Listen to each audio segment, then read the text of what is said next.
Ten kawałek schabu wykonałem w nietypowy sposób, a smakuje obłędnie. Peklowałem go w serwatce bez soli peklującej, tylko z solą zwykłą. A mimo to zachował trochę różowego koloru. O szczegółach eksperymentu za chwilę opowiem.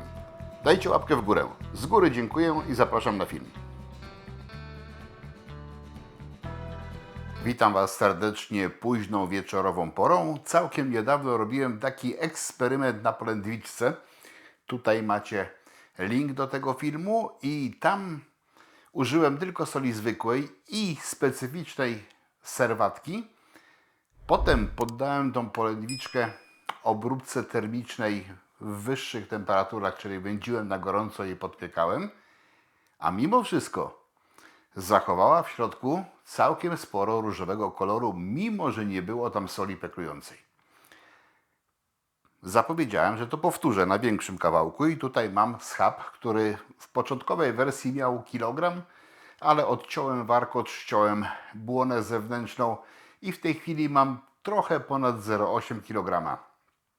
Tutaj mam pół litra serwatki i to jest tak samo jak w poprzednim przypadku. Serwatka spod jogurtu. Zrobiłem sobie jogurt naturalny. Tutaj macie link do takiego filmiku, który pokazuje, jak z jogurtu zrobić serek kanapkowy, jogurtowy. I w trakcie tego uzyskuje się sporo serwatki biologicznie aktywnej, która ma obniżone pH, czyli jest kwaskowa. I taką właśnie serwatkę i tylko sól zwykłą w ilości 40 gramów i tutaj będę starał się dać tylko 0,4 litra tej serwatki. Zobaczymy, czy mi tyle wystarczy, żeby to zatopić. Specjalnie biorę takie naczynie, może nie najbardziej fachowe do tego rodzaju zadania, ale dobrze dopasowane do tego kawałka mięsa po to, żeby była minimalna ilość serwatki, a dało się mimo wszystko to zatopić. A jak trzeba będzie, to dorzucę soli, zrobię po prostu, powiększa ilość tej serwatki o tym samym stężeniu. Już nie będę tego więcej tu rozciągał. Tutaj, bo to jest większy obiekt, więc ja użyję podczas obróbki termicznej termometru i będę doprowadzał ten schab w środku do temperatury do 68 stopni, żeby mieć w 100% pewność, że taka temperatura została osiągnięta i zobaczymy, czy tutaj też się kolor przynajmniej częściowo bez soli peklującej uda osiągnąć. Także działam. Telefon ustawiłem, ale zapomniałem włączyć. No cóż, zdarza się. Wlewam serwatkę do pojemnika i jednocześnie ją ważąc. Muszę mieć jej konkretną ilość do przygotowanej soli.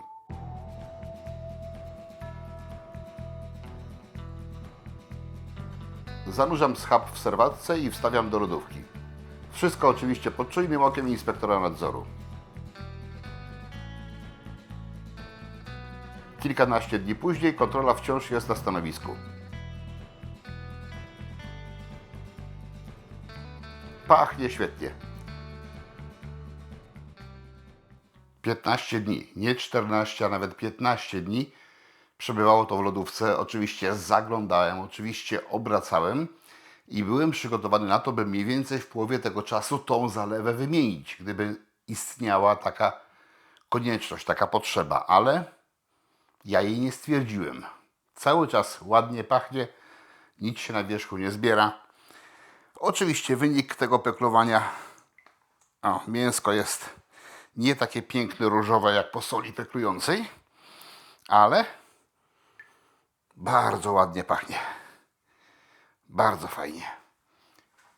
Osuszę to teraz porządnie. Nadzieję na hak. Porządnie wysuszę. Nawet chyba do jutra to w chłodni mojej zostawię.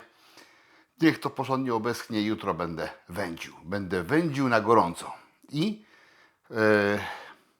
będę też podpiekał w wędzarni oraz wbiję termometr w mięso, żeby osiągnąć temperaturę 68 albo 67 stopni. Chociaż na schabu mogę nawet trochę mniej. Jeszcze się zastanowię. I zobaczymy, jak to będzie wyglądało. Jak będzie w środku. Polędwiczka, tutaj film, ten wcześniejszy. Chyba, że go już wcześniej pokazałem, to drugi raz nie będę. Była w środku różowa. Ciekawe, czy schab większy, dłużej, peklowany w serwatce i zwykłej soli, też zachowa chociaż trochę koloru. Biorę się za robotę.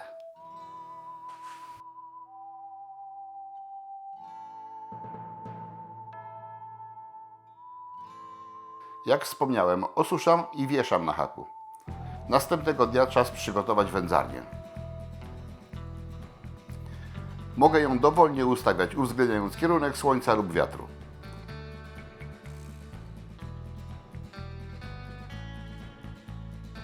Podłączam zasilanie i uruchamiam sterownik. Reszta już z telefonu. Na początek dosuszenie i rozgrzewanie w 50 stopniach przez 45 minut. Super wysuszone, więc teraz mogę zacząć wędzić. Temperatura 60, czas 3 godziny i włączony termoobieg oraz dymogenerator, do którego wsypuję zrębkę czereśniową, a następnie ją podpalam. Oczywiście wcześniej trzeba podłączyć pompkę.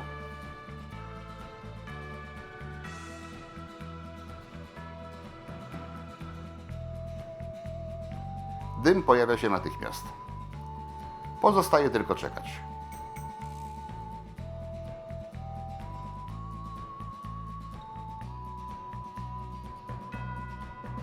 Pogoda dzisiaj śliczna.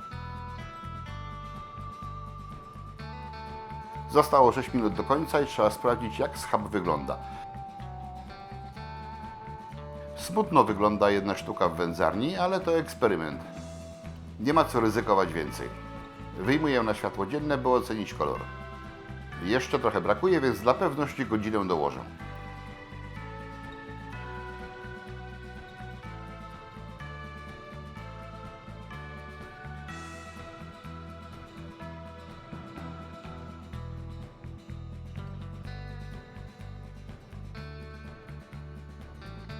Parametry takie same. Nic nie zmieniam, tylko przedłużam czas.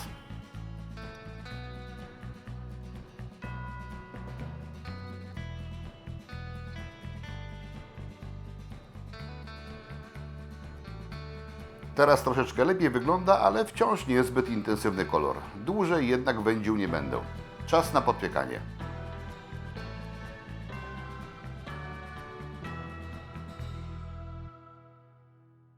Wbijam głęboko w schab sondę termometru. Temperaturę na wędzarni ustawiam na 90 stopni. Wędzarnia wyłączy się, gdy w schabie będzie 68. Generator dymu wyłączony, a termoobieg i automatyka sterowania sondą uruchomione. Ja robię swoje, a postępy temperatury obserwuję na telefonie. A gdy doszło do 67, to udałem się w stronę wędzarni. Schab mam uwędzony i przetworzony termicznie. Odwieszę go teraz na 1-2 dni do chłodnej spiżarni.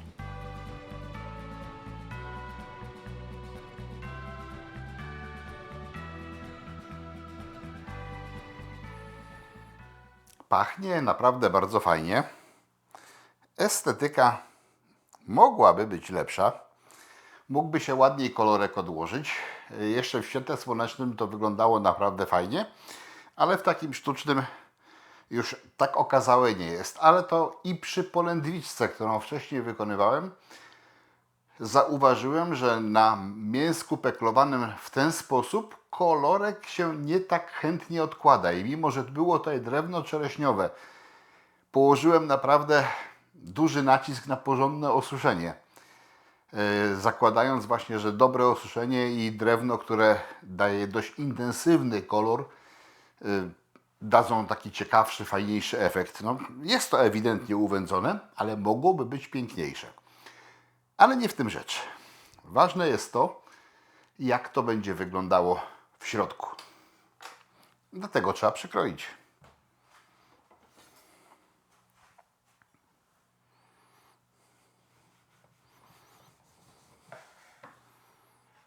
No proszę. Blade, blado-różowe, ale w żadnym wypadku nie szare.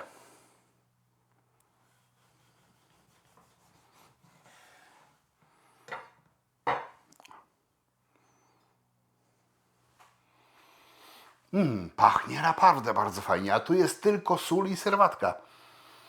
Nie ma tu nic innego. I przypominam, sól zwykła. Nie ma tu soli peklującej.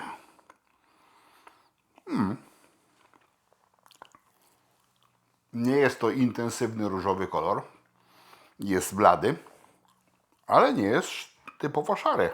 Troszeczkę odcieni różowych tutaj ewidentnie widać. I tym razem był wbity termometr w środku. Był po to, żeby sprawdzić, jaka jest naprawdę temperatura. W przypadku wspomnianej wcześniej polędwiczki polegałem na czasie i doświadczeniu, ale tutaj większy kawałek mięsa wolałem być na 100% pewnym, jaka temperatura w środku będzie. No i została osiągnięta.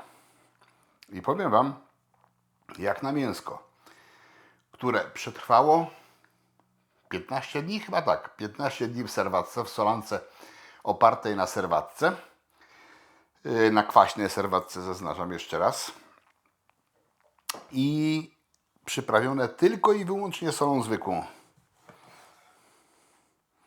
To jest to naprawdę, naprawdę smakowite i ma dość wysoki poziom soczystości. Nie cieknie z tego oczywiście, broń Boże, ale jest to mięsko jak najbardziej wilgotne i naprawdę bardzo, bardzo dobre.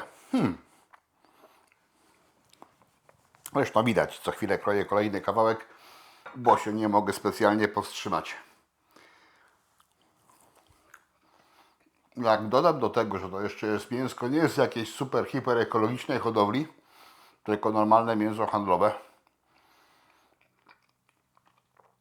które nie miało szansy nabyć jeszcze jakiegoś specjalnego smaku od tego, jak było wyhodowane i czym było karmione, to należy oddać tutaj to, że smak i za ten smak i za wygląd odpowiedzialne jest to, że peklowanie odbyło się w serwatce. Bardzo dobry efekt. Brak soli peklującej, peklowanie w serwatce i ja, który to jem, pewnie dzisiaj wieczorem wyląduję w szpitalu, a następnego odcinka nie będzie. A może będzie. Jak się Wam eksperyment podobał, to dajcie znać poprzez łapkę w górę. Dajcie też swoją wypowiedź w komentarzu, co o tym myślicie. Będę bardzo wdzięczny. No i przede wszystkim interesuje mnie, czy podjęliście własne próby wykonania takiej wędlinki w ten sposób przygotowanej i w ten sposób peklowanej. Tylko pamiętajcie, że to nie może być zwykła słodka serwatka spod sera korecińskiego czy jakiegoś innego sera żółtego. To musi być właśnie taka, która pochodzi spod jogurtu. Ja już to chyba mówiłem wcześniej, powtarzam jeszcze raz, bo to łatwo się pomylić, łatwo wybrać nie to, o co chodzi. To musi być niskie pH, bo o to obniżenie pH też tutaj bardzo, bardzo mocno chodzi. Do zobaczenia w kolejnych odcinkach. Na razie, hej, cześć.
Chcesz więcej filmów o wyrobach ze schabu? Kliknij w kafelek widoczny na ekranie. Zapraszam.